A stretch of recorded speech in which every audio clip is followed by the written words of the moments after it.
Vamos acompanhar então este trecho da fala do candidato Lula ao William Vac aqui na CNN Brasil e seguimos com Sérgio Moro logo em seguida.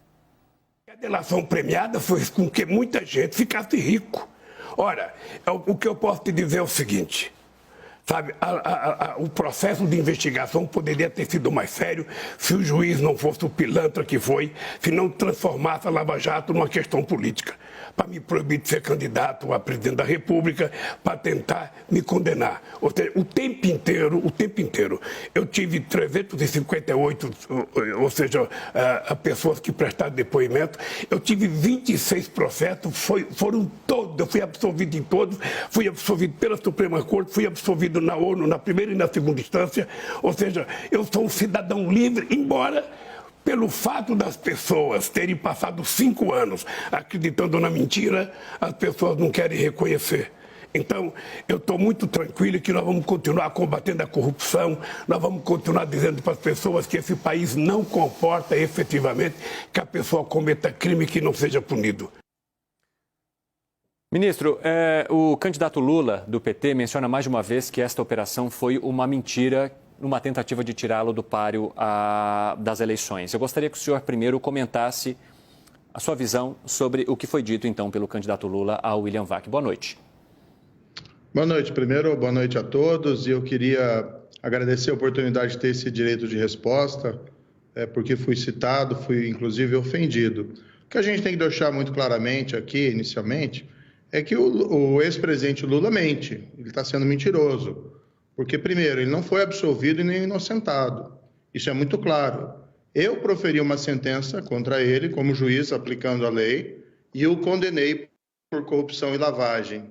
Outra mentira dele, ele coloca como se tivesse sido eu apenas que tenha praticado esse ato. Mas a minha sentença foi confirmada pelo tribunal em Porto Alegre por outros 3 magistrados profissionais que confirmaram a condenação dele por corrupção e lavagem de dinheiro. Depois, essa decisão foi confirmada de novo em Brasília pelo STJ por outros 5 magistrados. Ele ainda foi condenado no processo do sítio de Atibaia, em relação ao qual até hoje ele não deu uma explicação por que as empreiteiras Odebrecht e OS fizeram obras e reformaram, reformas milionárias, no sítio que ele utilizava como se fosse proprietário. Ele foi condenado nesse processo por uma outra pessoa, por uma juíza corajosa, de Curitiba, e essa decisão também foi confirmada no tribunal em Porto Alegre.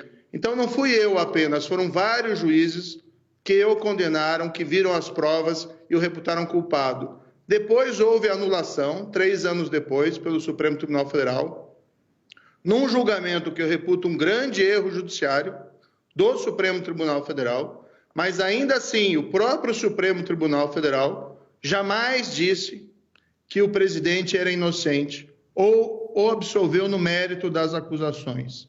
Então, pende sobre o Lula, sobre o candidato, uma nuvem negra, que são as condenações e as provas da corrupção na Petrobras durante o governo dele, que ele não explicou. Porque não é um caso de corrupção isolado no tempo e do espaço. O que foi revelado pela Lava Jato, e todo mundo bem sabe, é a corrupção vinculada a um projeto de poder, assim como foi no caso do Mensalão. Algo muito diferente desse quadro, em que o presidente mente, no sentido de que ele pretende combater a corrupção ou pretendeu combater a corrupção no passado. Quem pretende fazer isso não instaura uma perseguição e uma difamação contra aqueles que cumpriram apenas o seu dever. Uai, seu app de vídeos curtos. Uai, seu app de vídeos curtos.